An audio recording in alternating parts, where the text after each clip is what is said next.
The coronavirus issue has exposed the very poor leadership Nigeria has. US President Donald Trump and British Prime Minister Boris Johnson have been addressing their people every day. In fact, Trump does this for 1 hour straight, each and every day. What has General Buhari been doing? He's been in hiding.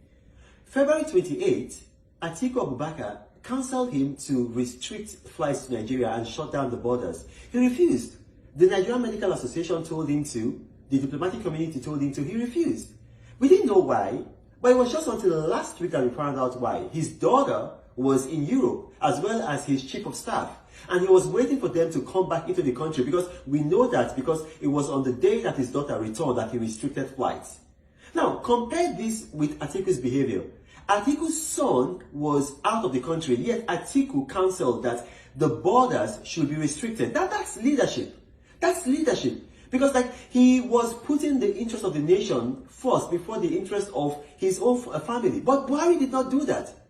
He put the interest of his family first. He put the interest of his cronies first.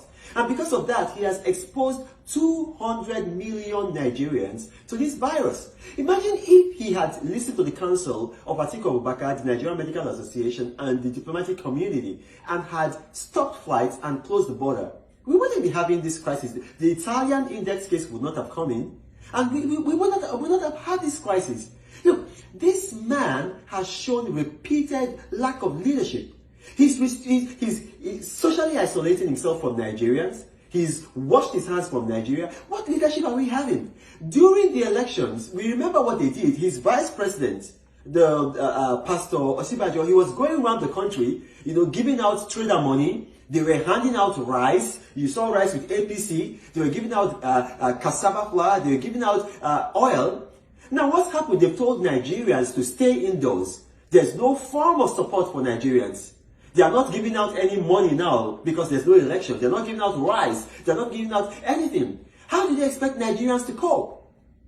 A few hours ago, a doctor from the Gwagwalada Specialist Hospital in Abuja, I'm not going to mention his name, but in case they want to accuse me of fake news, I've got the details, I'll back it up.